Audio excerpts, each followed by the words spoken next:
하나님 말씀 보겠습니다. 마태복음입니다. 28장 19절 20절 말씀입니다. 같이 읽겠습니다. 그러므로 너희는 가서 모든 족속으로 제자를 삼아 아버지와 아들과 성령의 이름으로 세례를 베풀고 내가 너희에게 분부한 모든 걸 가르쳐 지키게 하라. 볼지어다 내가 세상 끝날까지 너희와 항상 함께 있으리라 하시니라. 아멘. 예, 마태복음 1장은 아브라함과 다윗 사선 예수 그리스도의 세계라 하면서 쭉 족보가 나옵니다. 아, 유대인 책이구나. 유대인을 위한 책이구나. 라는 사실을 딱 알 수가 있어요. 근데 쭉 읽다가 제일 마지막에 딱 가보니까는 유대인뿐만 아니라 보니까 모든 족속으로 제사를 삼으라 라고 말씀합니다. 지금까지 유대인들은 나의 하나님, 우리 민족의 하나님만을 생각했어요. 그래서 자기들의 성교적 사명을 스스로 내려놨고 포기했고 그것을 고려치 않고 살았어요. 오직 그래가지고 주의 말씀과 규례 이방과 교제하지 말라 뭐 해가지고 그것 때문에 같이 식사도 못 먹고 같이 식탁 교제도 못하고 함께 자리하는 것도 꺼려하고 그러면서 스스로 단절을 시키면서 어떤 성교적 사명 갖다가 다 망각하고 잃어버린 겁니다. 근데 이제 마태복음 28장 19절 20절을 딱 가보면 그들에게 야 눈을 세계를 향하들라 봐라 수많은 이방인들을 향하여서 모든 열방을 향하여서 족속들을 향하여서 가라라고 말씀합니다. 예, 마태복음에 유대인을 위한 책 같지만은 유대인에게 아주 너무나 큰 사명을 주는 책이라 할 수가 있습니다. 그런 의미에서 또 마태복음이 또 우리에게 의미가 있다라고 할 수가 있습니다. 예, 또 지도를 한번 또 보겠습니다. 지도는 맨날 봐도 거기가 거긴가 그건가 하고 이렇게 하게 됩니다. 지금 현재 이스라엘 국경입니다. 이게 현재 국경. 그리고 주로 이제 요게 요 지역에 그 팔레스타인 점령 지역, 그다음에 요 가자 지역 이렇게 가지고 요 가자 지역이 있습니다. 그리고 요 가자 지역과 연결하는 그 통로가 있습니다. 거기는 이제 자주 왔다 갔다 할 수 있도록 자유롭게 왔다 갔다 할 수 있도록 이렇게 협정을 맺어가지고 왔다 갔다 할 수 있게 했습니다. 예. 파키스탄이에요? 예, 요게 파키스탄은 저기 인도 옆에 있는 게 파키스탄이고 뭐야 이거 갑자기 또 왜 이렇게 팔레타인입니다. 팔레타인. 주로 이제 팔레타인이 옛날 요게 주로 이제 이거 갖다가 그 선지자의 길인가 그렇게 해가지고 산악지대에서 그 왔다 갔다 하는 그 길이 있습니다. 그래서 주로 이제 성지순례 하게 되면 이 선지자길이라는 그 이름이 있는데 족장들의 길을 따라서 쭉 이동하면서 여기는 세계입니다. 여기 수가성 여인이 우물가입니다. 하면서 쭉 이야기를 하게 되는 겁니다. 주로 이제 요 지역이 쫙 그 족장의 길이라고 이렇게 명명돼서 나가는 겁니다. 지금 그 지역은 다 대부분 이제 팔레스타인 그 영역 안에 있습니다. 그래서 들어갈 때 반드시 팔레스타인 그 남바를 바꿔서 가야 된다라고 이렇게 이야기를 합니다. 예.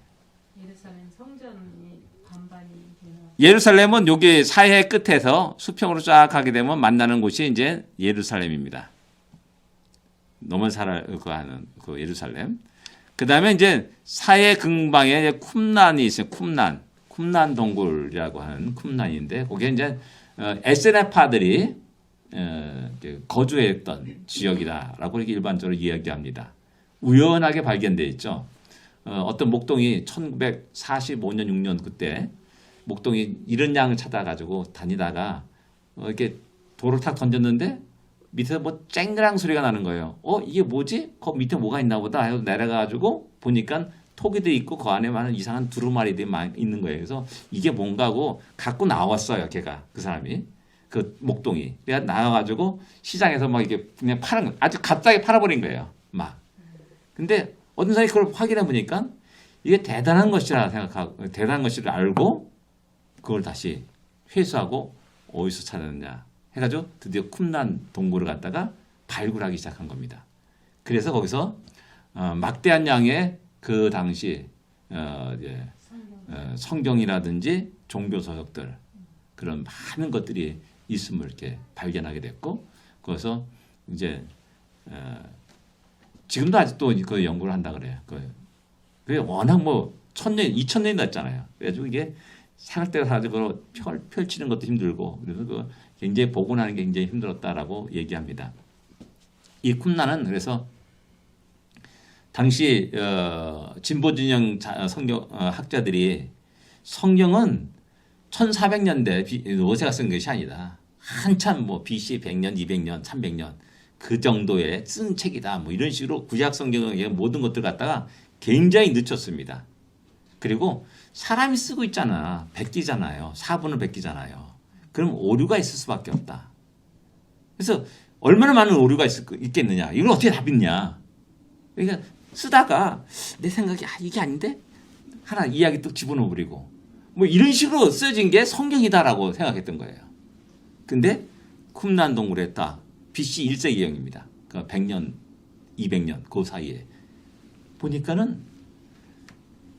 AD 400년경에 나왔던 400년, 500년경에 나온 마소라 텍스트하고 다를 게 없는 겁니다.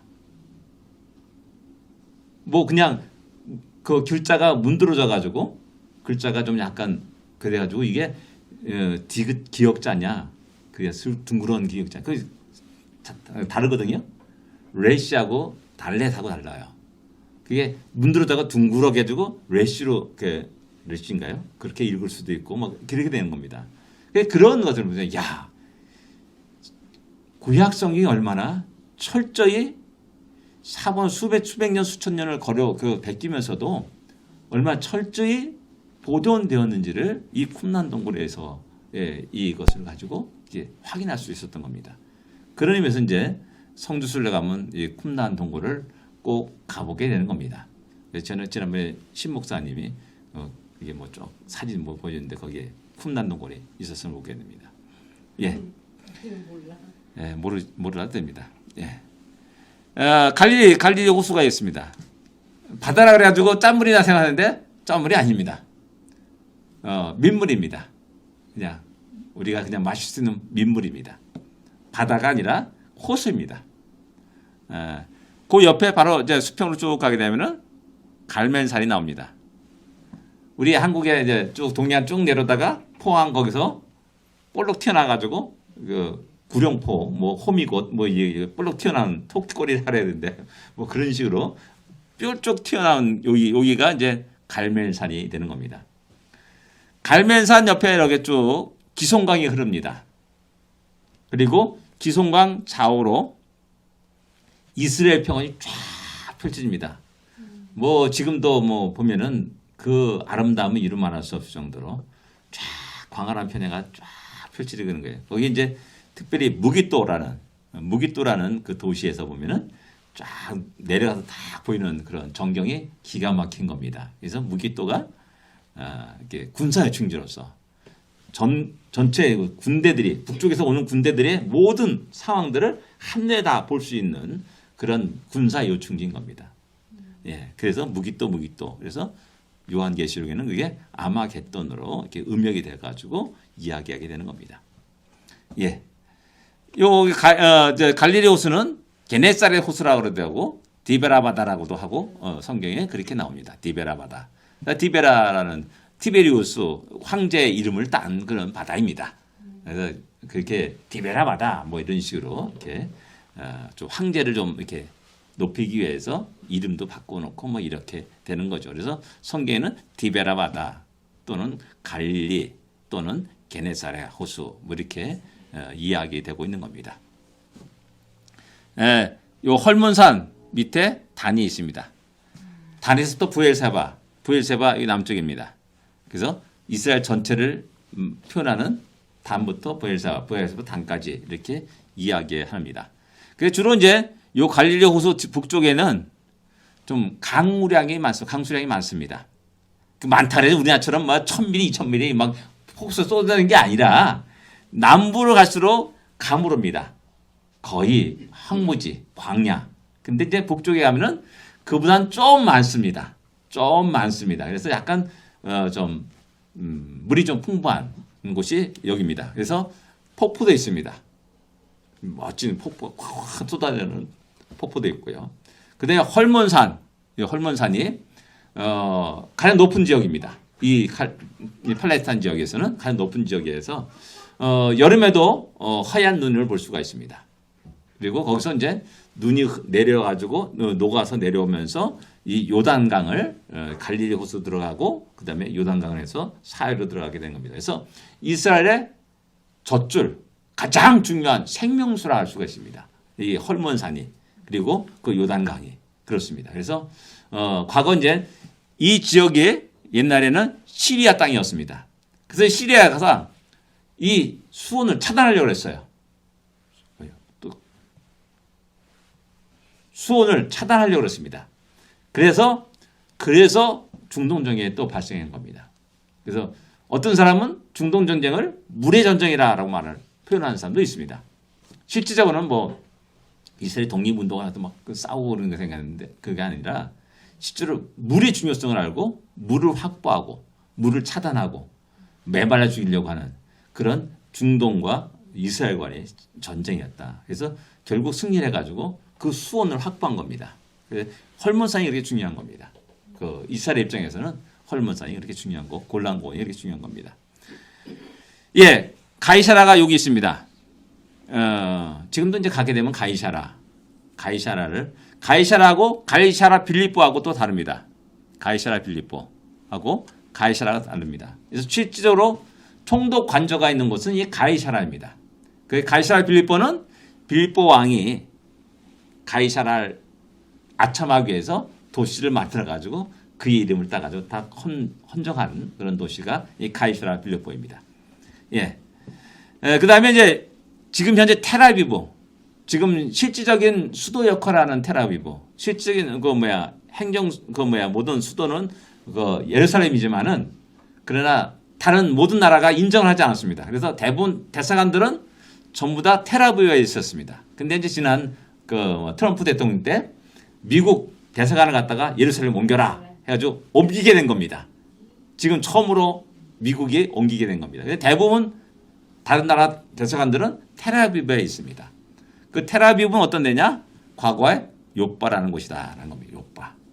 요빠 사도행전에 요빠에 있는 베드로를 청하라 해가지고 그는 신문에 신문에 무드장이 뭐 어쩌고 해서 이야기를 하지 않습니까? 그래서 가이사라에 있는 누구예요? 백부장 고넬료가 한을 시켜가지고 요빠에 있는 베드로를 청하는 장면이 나옵니다. 이 거리가 그냥 이웃 동네 한 시간 거리 그게 아닙니다. 최선도 걸어서 10시간 뭐 이렇게 많이 걷는 그런 장소입니다. 10시간 정도가 없겠죠. 그렇게 오래 걷는 겁니다. 그 거리를 갖다가 오고 가고 한 겁니다. 그래서 지금 텔아비브가 과거에 요빠라는 곳이다. 그래서 텔아비브가 되면 그 요빠의 유적지가 또 따로 보존되었다라고 말합니다. 가보진 않았지만은 가보진 않았죠. 언젠가 가보겠죠. 가보면 또 볼 게 많은 겁니다. 저는 내가 알고 있던 것과 확인하는 것 그것이 완전히 또 다르기 때문에. 예, 헤브론 브엘세바 북쪽에 이제 헤브론이 있습니다. 헤브론은 여러분들 잘 알다시피 아브라함과 이삭과 야곱이 묻혀 있는 곳입니다. 이 아브라함 때문에 지금 중동 사람과 지금 이스라엘 유대인들하고 같은 조상을 섬기고 있는 거예요.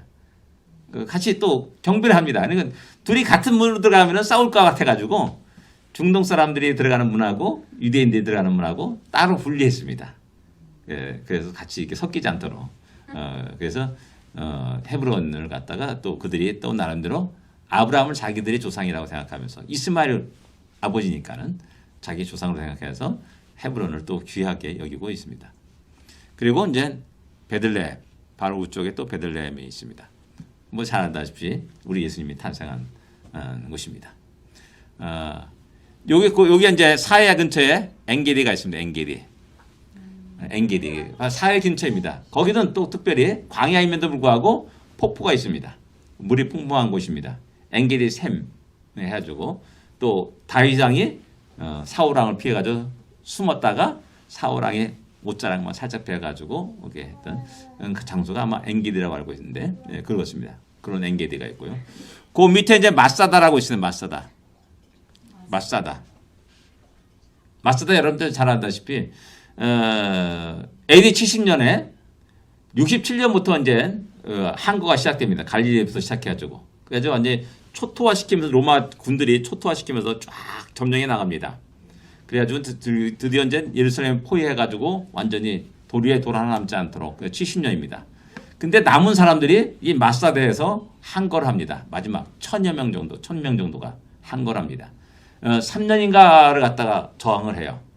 워낙 요새 뭐 깎아진 절벽 위에 거기에 그 요새가 있으니까는 거기에 다 그들이 육식을 어떻게 했냐 비둘기를 키워가지고 그 알을 그 단백질을 공급으로 먹고요. 그 다음에 또 그게 원래 헤롯이 만든 궁궐입니다. 궁궐. 헤롯이 만든 궁궐이에요. 근데 이제 그러니까 거기에 많은 어떤 것도 있겠죠. 그래가지고 그렇게 3년을 저항하게 된 겁니다. 그래서 결국 그 마지막 자기들이 이제 한계가 다다랐음을 알고 보니까는 로마군이 그 다음날 쳐들어올 것이라는 걸 알고 그럼 우리는 분명히 다 죽는다. 비참하게 죽는 이보다 우리 다 죽음의 길을 택하자 해가지고 마사다의 그 유명한 이야기가 있는 겁니다. 자살하는 건 또 죄라고 생각하기 때문에 자살하지 않고 제비를 뽑게 해가지고 마지막 사람이 다 서로 죽이는 겁니다. 내가 A라는 사람 죽이고 그 다음에 또 다른 사람이 나를 죽이고 그 마지막 남은 두 사람이 또 죽이고 마지막 한 사람은 스스로 자기를 하는 그 다 제비 뽑기를 해가지고 결정하는 겁니다. 이것이 이 이야기가 이제 전사 3전류가 됐다가 요세푸스라는 사람이 자기의 그 역사서 거기 역사에 유대 역사 거기에 이것을 기록합니다. 그래서 그때 한 아이가 살아남았다 그래. 한 아이가. 그래서 그 상황을 이렇게 이야기해 가지고 그 이야기가 남은 겁니다. 그래서 이제 지금도 모든 유대인들의 그 군인들이 훈련 마치고 반드시 가야 하는 곳이 이 마사다라고 말합니다. 그래서 마사다 가가지고 다시 이 마사다의 치욕을 이렇게 되새기면서 다시 이런 치욕이 없기를 하면서 군인들이 모두 한결같이 이 마사다로 올라가지고 그런 구호를 제창하고 그 결의를 다진다라고 이렇게 말합니다.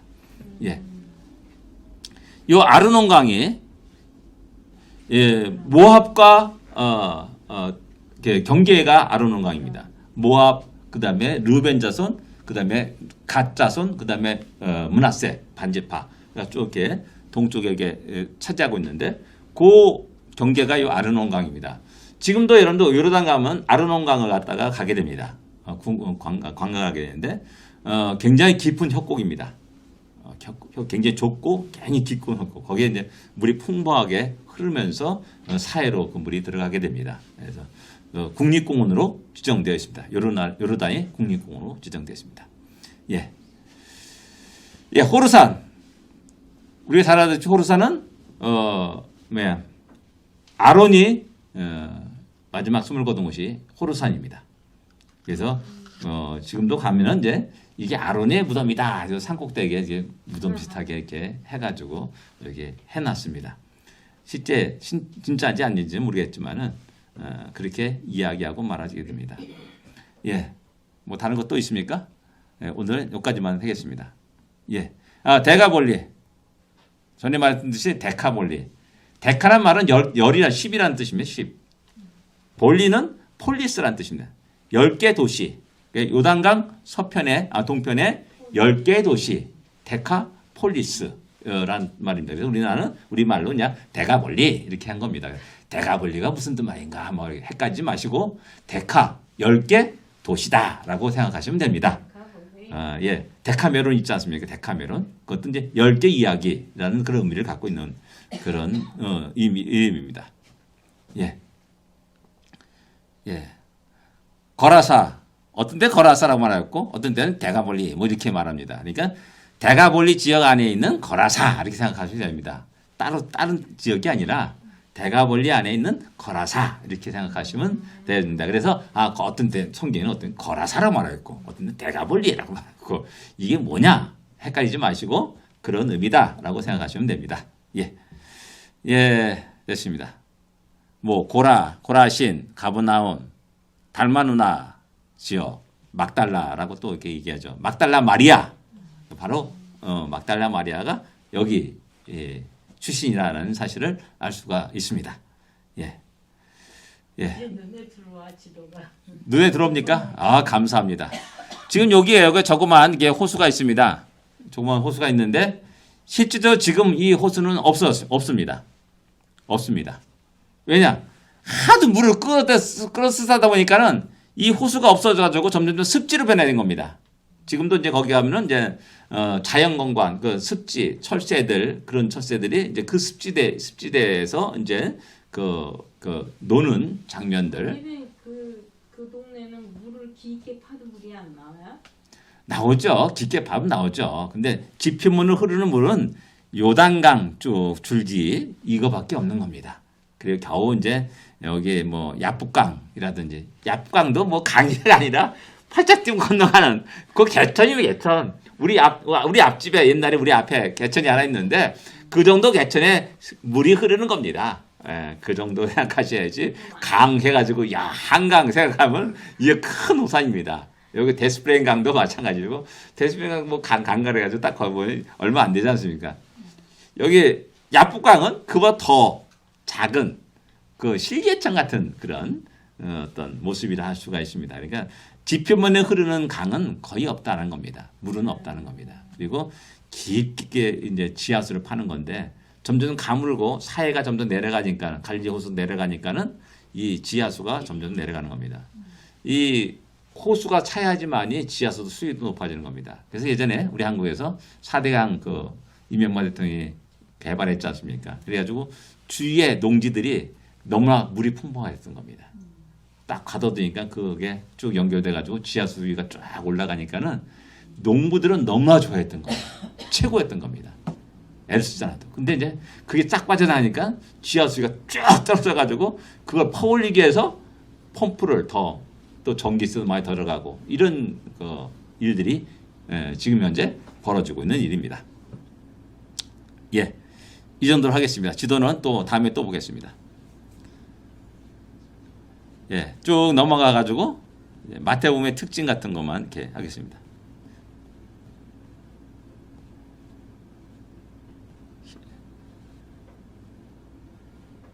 예, 이렇게 잘 안 넘어가요. 예, 마태복음의 특징. 구약을 가장 많이 인용했습니다. 예, 마태복음 93회, 마가복음 49회, 누가복음 80회, 그다음에 요한복음 33회. 그리고 또 그 예외 선제의 말씀이 이루어졌다. 뭐 그런 표현들을 많이 사용하는 겁니다. 그래서 마태복음을 왜 구약 끝나고 나서 제일 먼저 놨는가? 그것은 구약과 신약을 연결해주는 징검다리 역할을 하는 것이 마태복음이다라고 이렇게 말할 수가 있습니다.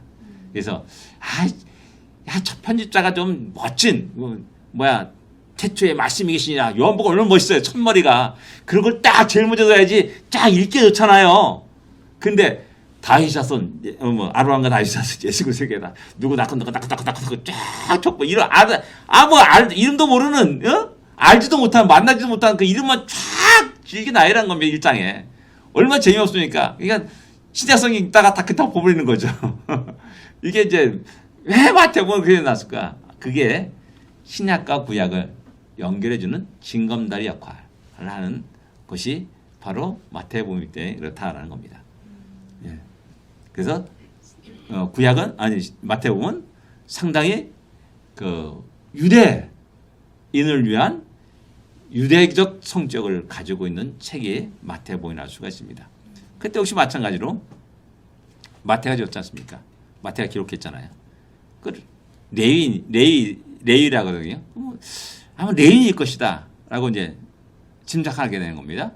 그러면 레위라면 얼마나 자기들의 어떤 민족의 전통 같은 걸 얼마나 아주 골수분자처럼 이렇게 그 삶의 배인 거죠. 어떻게 보면 그 사람이 세간에 앉아 있는 거 보니까 영 그 얼마나 스스로가 괴롭겠습니까?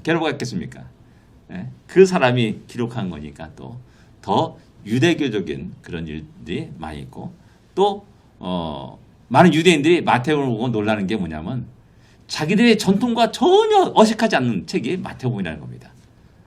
너무나 신기하다라고 얘기할 정도로 그런 얘기를 하는 것을 들었습니다. 예언의 성취로서의 예수를 그리고 있습니다. 예. 그다음에 아까 말했지 구약과 신약을 연결한 복음서.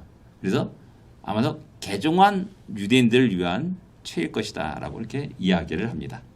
그러니까 마태복음을 읽으면서 유대적인 그런 많은 것들을 이들이 전통이라든지 그런 것들 우리가 그들의 문화를 갖다가 다시 한번 돌아볼 수 있는 그런 것이 되어야 됩니다. 그러니까 자꾸 우리 관점에서 우리 한국 사람의 문화와 또 유교적인 관점에서 약간 대들게 되면은 이제 맞지가 않는 경우가 많다는 겁니다. 예수의 고인이 4개가 기록되어 있습니다. 중요한 교훈이 상당히 그게 길게 기록되어 있죠.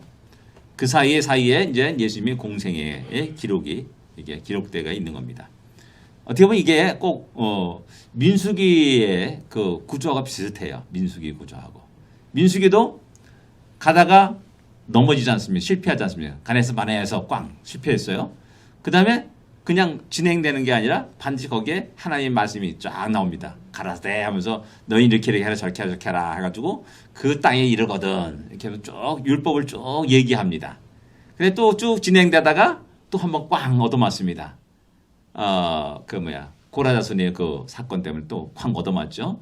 그래가지고 또 그게 쫙 그 뒤에 그 사건 이후에 하나님이 레위인에 특별히 이야기하시고 또 율법을 쭉 얘기하십니다. 그 다음에 또 쭉쭉 진행되고 또 꽝 얻어맞고 또 다시 이렇게 율법을 얘기하고 하는 그런 스타일로 민수기가 기록되었습니다. 그런 거 비슷하게 이 마태복음도 그런 형태로 된 겁니다. 예수님이 막 얘기하고 나서 그 다음에 제자들에게 교훈하고 그 다음에 또 움직이고 또 교훈하고 움직이고 교훈하고 움직이고 하는 이런 스타일로 이렇게 되어진 겁니다. 예, 예수님의 교훈 4개 이게 꼭 알 필요가 있습니다. 5장 7절, 5장에서 7절까지 이제 산상순이라고 하죠. 보통 우리가 복 있는 사람은 복에 대해 팔복에 대해 쭉 얘기를 하고 그다음에 율법에 대해서 쭉 얘기. 너희가 이런 것을 들었거니와 나는 이렇게 말한다라고 말합니다. 들었다는 것은 뭐예요? 그들이 배웠다는 겁니다. 이렇게 배우고 그게 아주 그냥 딱 체질화됐다는 거죠. 원수를 미워라. 근데 나는 이렇게 너에게 이렇게 말한다. 원수를 사랑하고 그를 위해서 기도하라.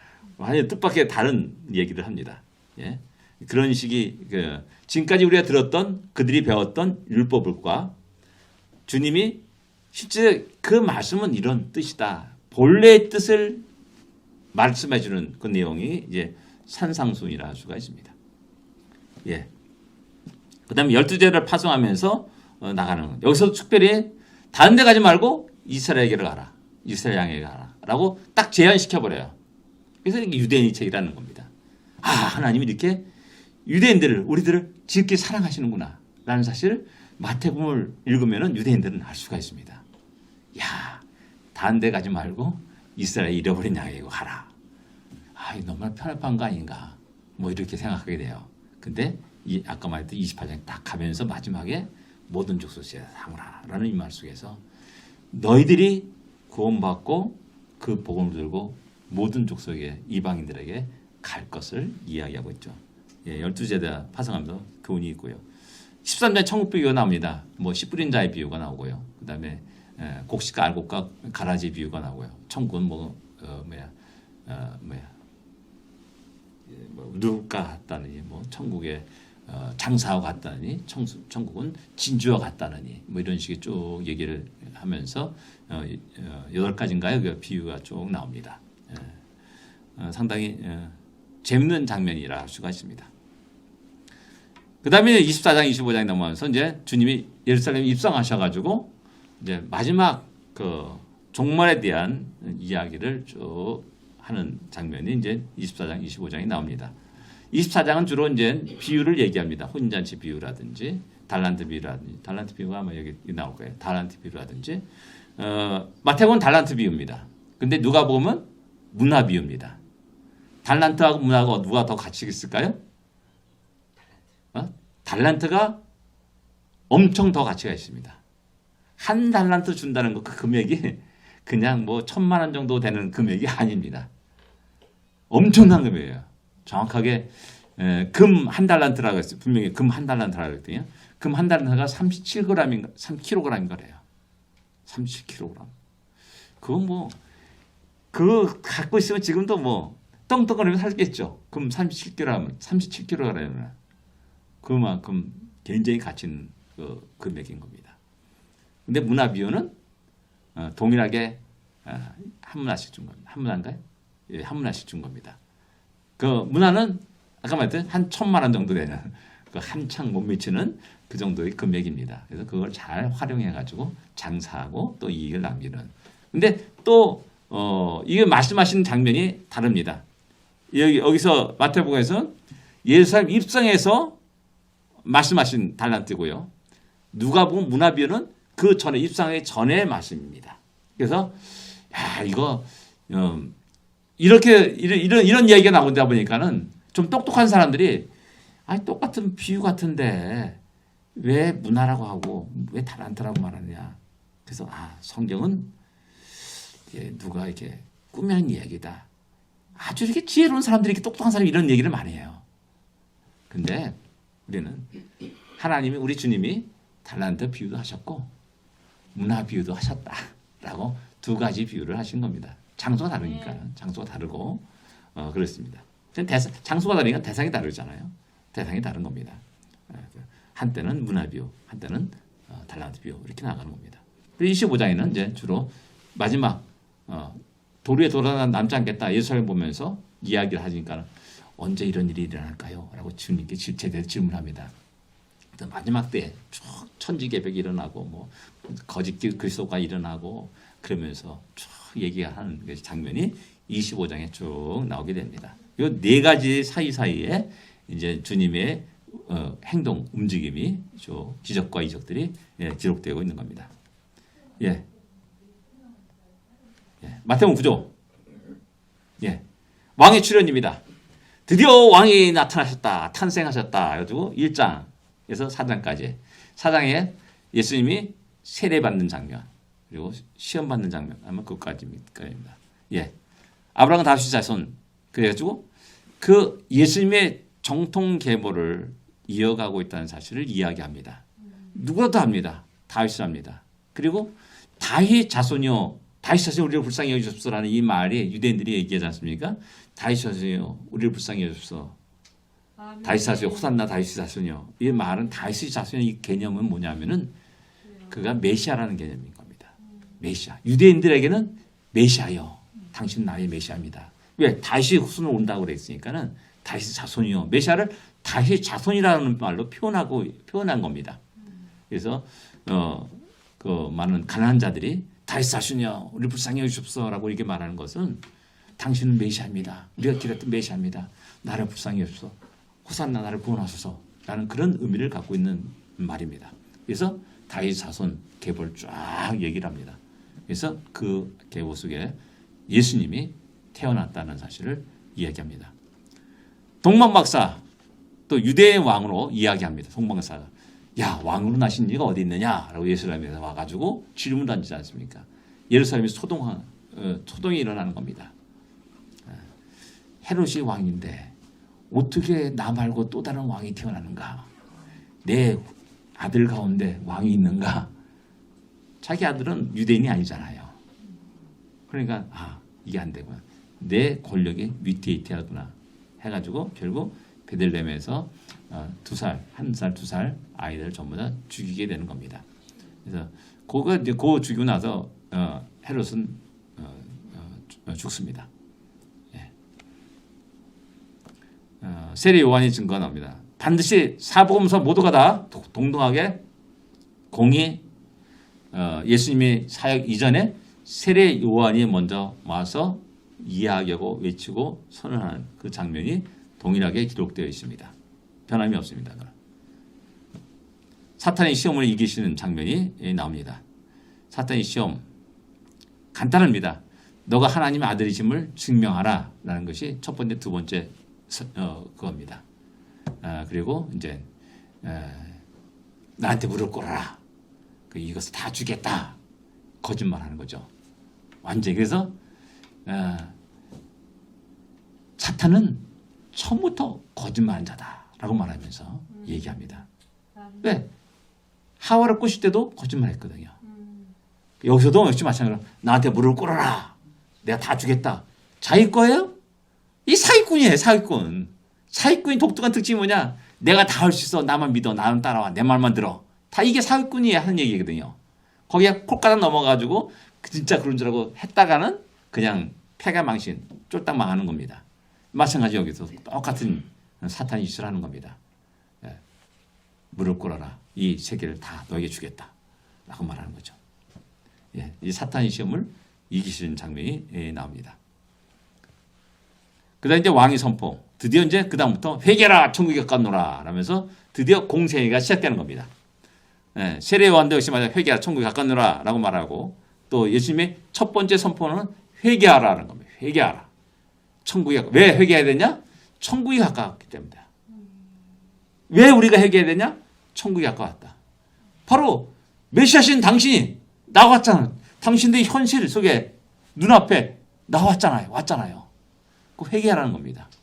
왕을 모시는 게 가장 중요한 것은 회개라는 사실입니다.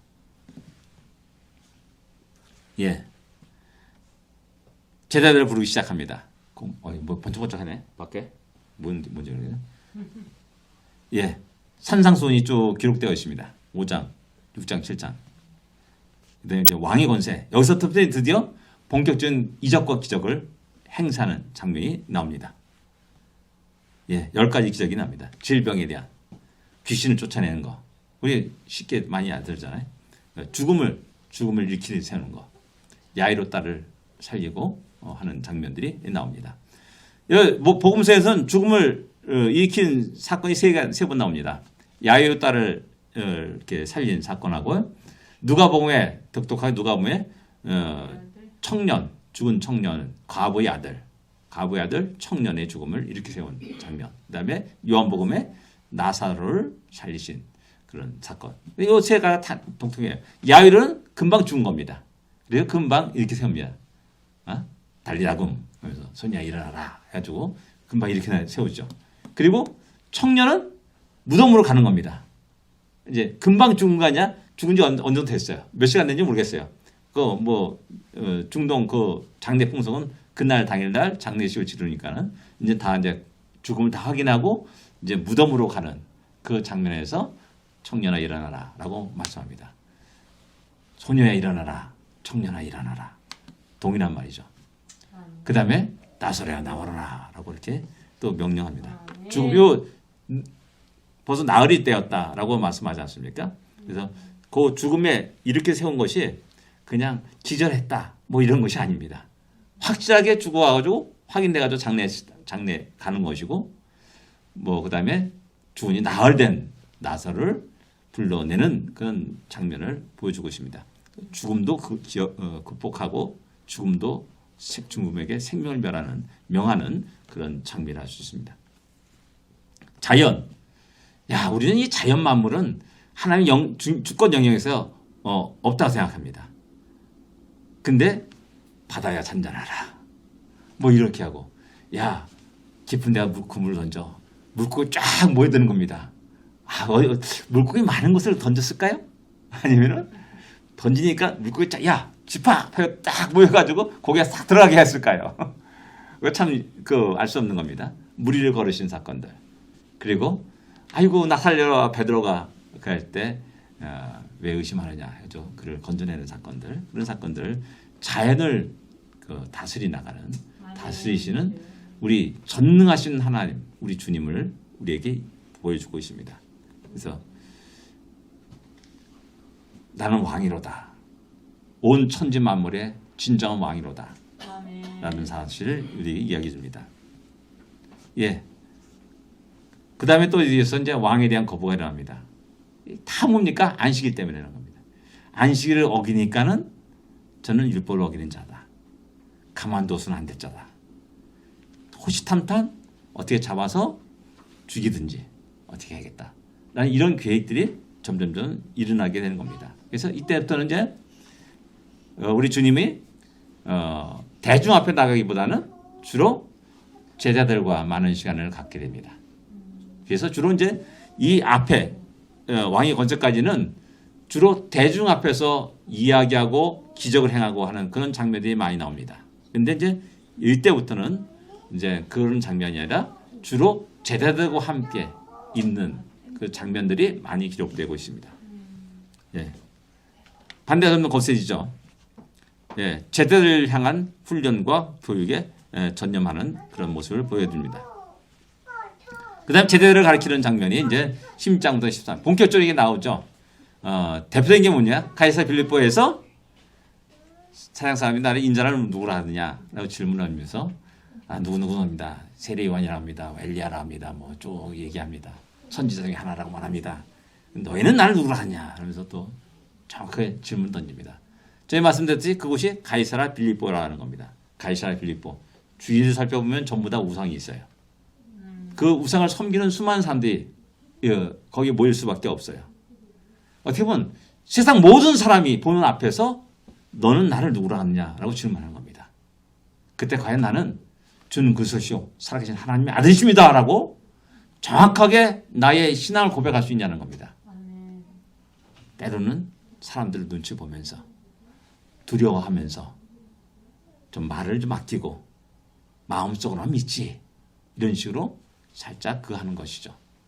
근데 주님은 정확하게 모든 사람들이 보는 앞에서 또 우상들이 널려있는 그 가이사라 빌립보에서 질문을 하는 겁니다. 너희는 나를 누구라 하느냐 라고 분명한 제자들의 입에서 나오는 신앙 고백을 요구하고 계시다는 사실을 알 수가 있습니다. 예.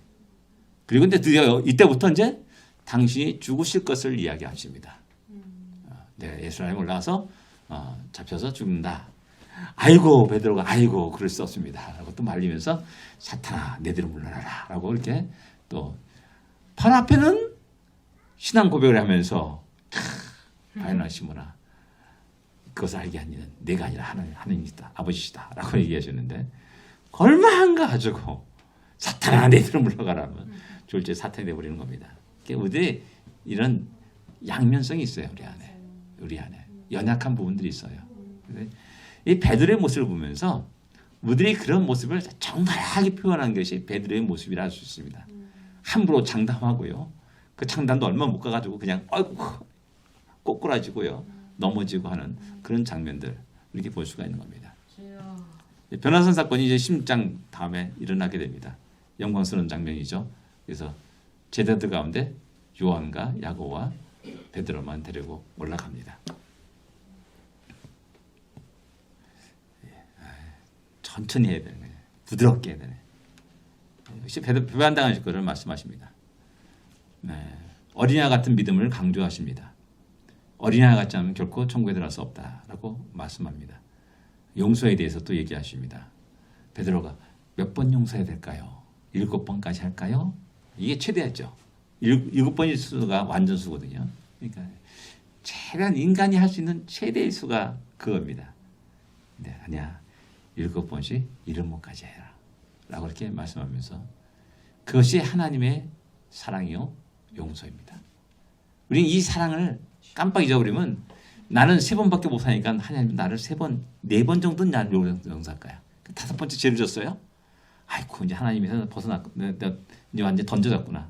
하나님 저주를 받는 인생이구나. 그게 스스로 저주의 길을 택하면서 가는 사람이 있어요. 이것을 아니야. 그런 하나님이 아니야. 7번씩 70번까지 아니면 그 이상까지도 얼마든지 하나님을 향하여 주여 찾는 자를 갖다가 받아들이고 용서하시는 하나님이심을 갖다가 말씀하시는 겁니다. 예. 왕에 대한 결정적인 거부. 드디어 이제 유대인들이 죽이려고 모의하고 또 결국 죽음을 십자가에 들어가시는 그 장면입니다. 예루살렘에 입성하십니다. 성전 정결 작업합니다. 예, 마태복음, 마가복음, 누가복음은 성결 정결 작업이 예루살렘 입성하시고 딱 한 번 나옵니다. 그죠? 요한복음은 정반대입니다. 처음에 공생에 시작하면서 예루살렘 올라가지고 성전 절교 작업을 합니다. 그래서 이게 또 다르잖아요. 모순됐다, 잘못되었다, 뭐 이렇게 옥신각신합니다. 이 똑똑한 사람들이 문제인 겁니다. 요한복음은 예루살렘에 올라간 것을 세 번 이상이 나와요. 그래서 6월절 3번, 그 다음에 초막절에도 올라가기도 하고요. 뭐 이런 장면들이 여러 번 올라간 장면. 그래서 요한복음은 그 위치가 어느 때는 유대, 어떤 때는 예루살렘, 어떤 때는 갈릴리 왔다 갔다 합니다. 한번 쭉 장면을 보세요. 1장, 2장, 3장 쭉 보면서 어떤 데는 유대 강야, 어떤 데는 예루살렘. 니고데모가 분명히 얘기하는 건 예루살렘이잖아요. 그 다음에 또 베데스다 연못에서 고치는 장면도 역시 예루살렘이에요. 뭐 그런 장면들을 보면서 갈릴리하고 예루살렘하고 왔다 갔다 한다는 겁니다. 그런 배경들, 변화된 배경들을 보면서 성경을 읽어야 됩니다. 성전 작업이 이제 마지막, 그러니까 공관복음, 마태, 누가, 마가 이 복음서는 주로 예수님의 마지막 장면에 초점을 맞추고 있어요. 그 예수님 고난 주간에 초점을 맞추고 있어요. 3분의 1 이상이 이렇게 되어 있는 겁니다. 뭐 요한복음도 마찬가지겠지만, 근데 요한복음은 그렇지 않아요. 약간 달라요, 관점들이. 그래서 마태, 마가, 누가를 갖다 공관복음이라고 말을 합니다. 공적인 같은 관점에서 기록한 책이다라고 해서 공관복음 이렇게 말하고 있고, 요한복음을 또 따로 이게 분류하고 있는 겁니다. 예. 대제사장들과 장로들, 사교인들, 바리새인들이 이제 도전들이 나옵니다. 사도인들이 질문하지 않습니까? 제사장들이 질문, 너 권위가 누구한테서 이렇게 너 이거 하고 있느냐? 권위에 대해서 얘기합니다. 그래서 그 세례 요한이 권위가 하늘에서 땅에 있느냐? 대질문을 하죠. 그 대답을 하면은 내가 대답해주겠다라고 얘기해요. 눈치 보는 겁니다. 하늘에서 왔다 하면은 왜 세례 요한을 따르지 않고 믿지 않았느냐? 이런 이제 스스로 모순에 빠지게 되는 거고, 사람에게서라 그러면 땅에서라 그런다면은 세례 요한이 대단한 영향력 있는 사람인데 세례 요한을 그 정도밖에 평가하네? 이 죽일 놈들 하면서 백성들이 자기들을 돌을 던질 것을 염려해서 모르겠다라고 얘기하는 아주 교묘한 겁니다. 머리가 팽팽팽 돌아가는 겁니다.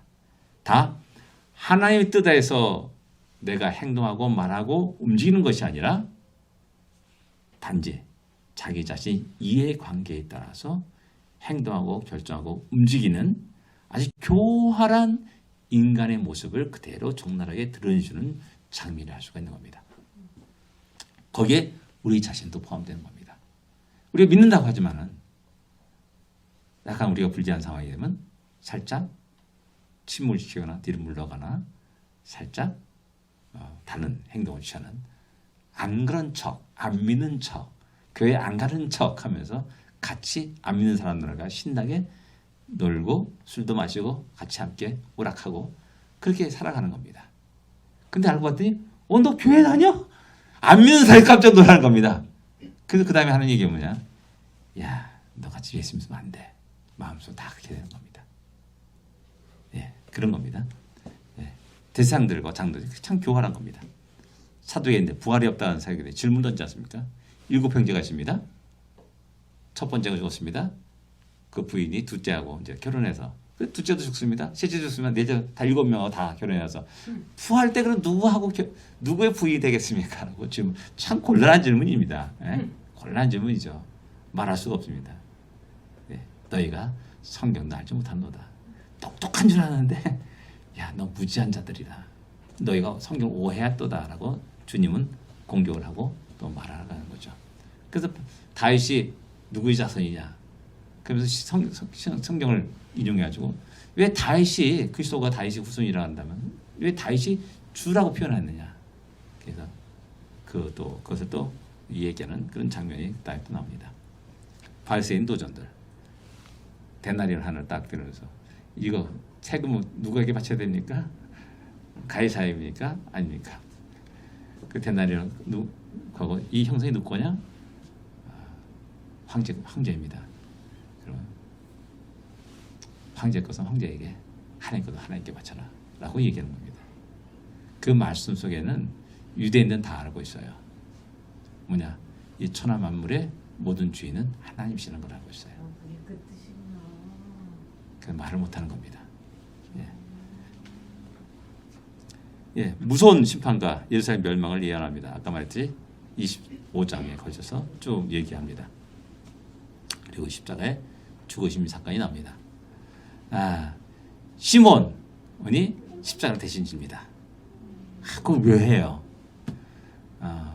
오늘도 성경 읽다가 저는 이제 그 뭐 바울서신 다 읽고 이제 마태복음도 마가복음 이제 읽는데 마지막 장에 이렇게 보니까 구레네 사람 시몬이 예수님의 십자가 대신 짊을 지고 간다. 이렇게 그런 장면이 보이는 겁니다.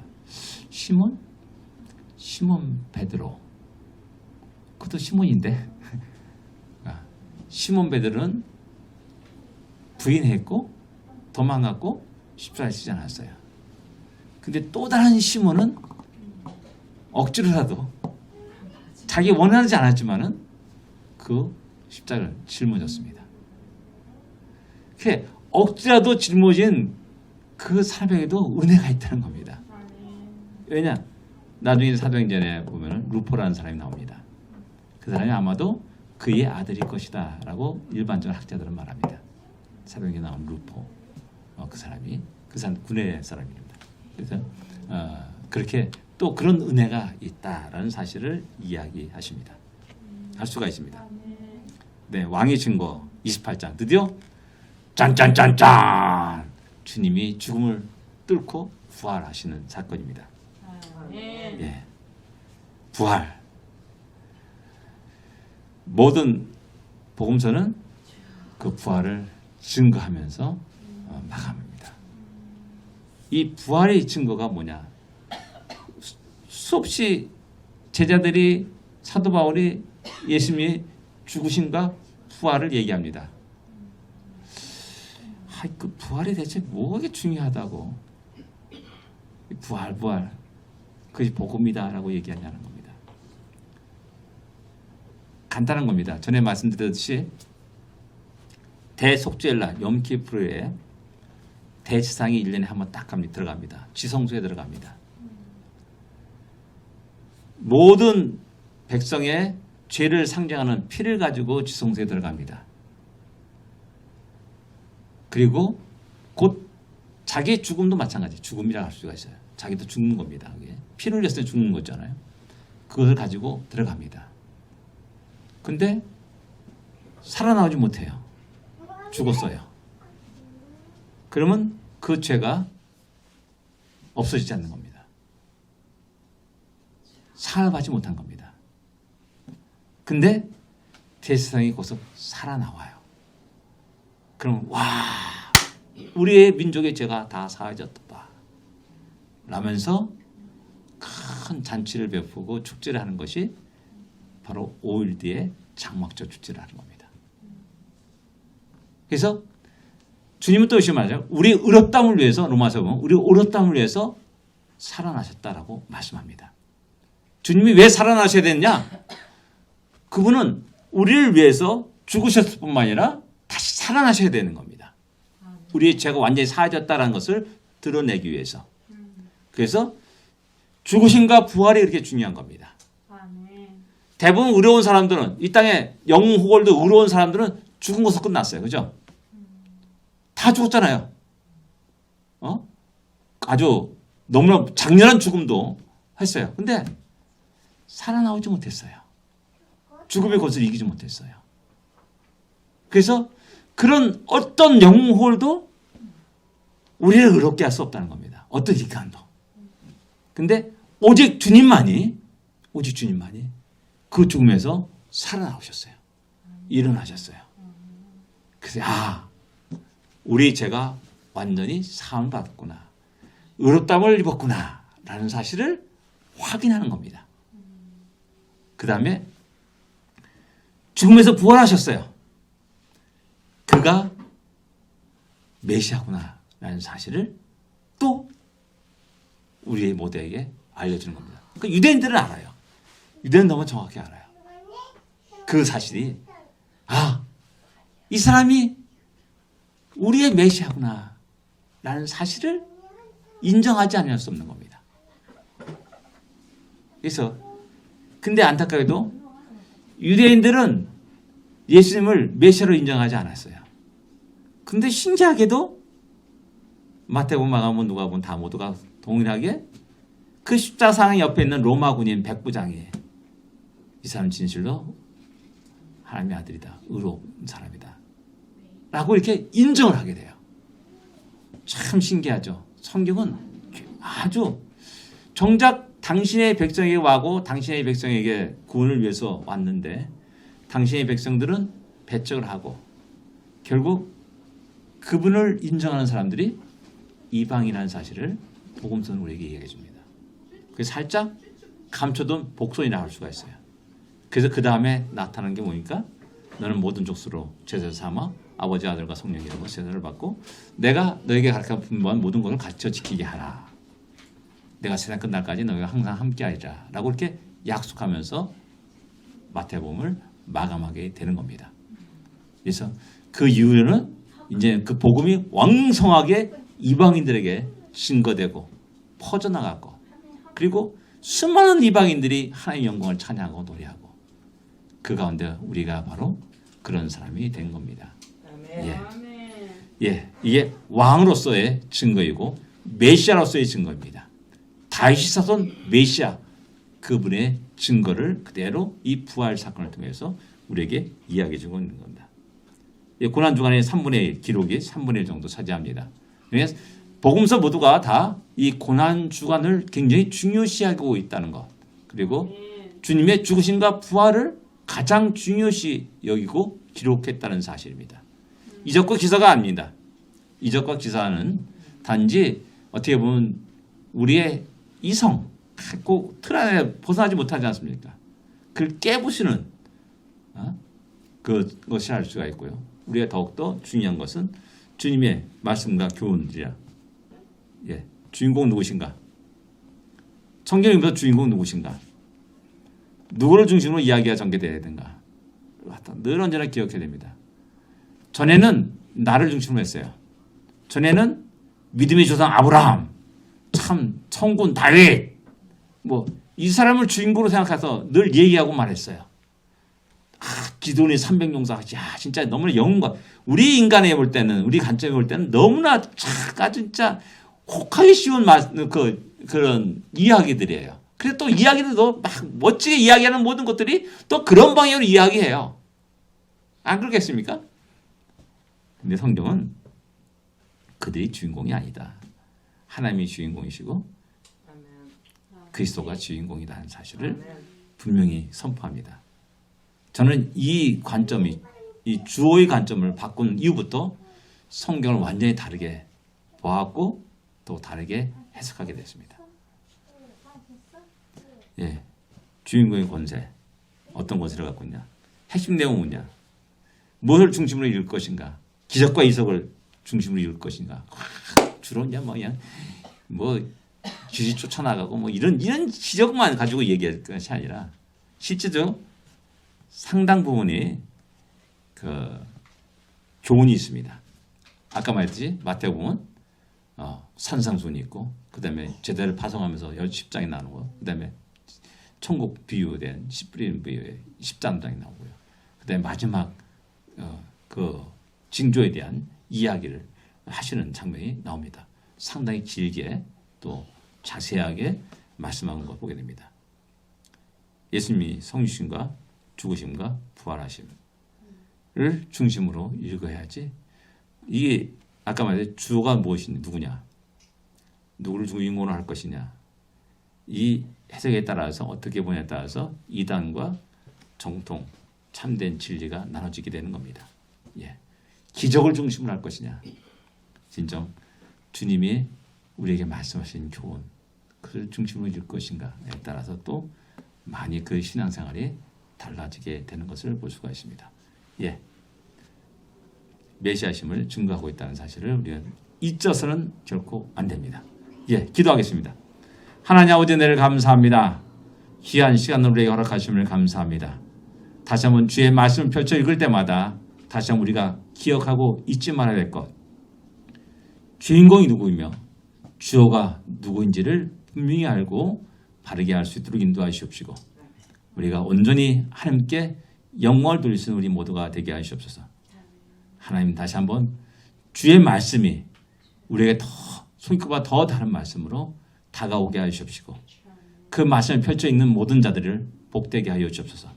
성령의 감화 감동으로 기록한 책이기에 그 있는 모든 자들에게 성령의 놀란 역사가 함께하여 주십시고 지금 우리가 바울서신을 읽습니다. 그 읽는 모든 자들을 복되게 하여 주시옵소서. 성령의 놀라운 역사 속에서 참으로 다시 한번 살아 움직이는 주의 말씀을 경험하고 만날 수 있게 하여 주시옵소서. 이 시간 우리 함께 하심을 감사합니다. 예수님으로 간절히 기도드립니다. 아멘. 하늘에 계신 우리 아버지여 이름이 거룩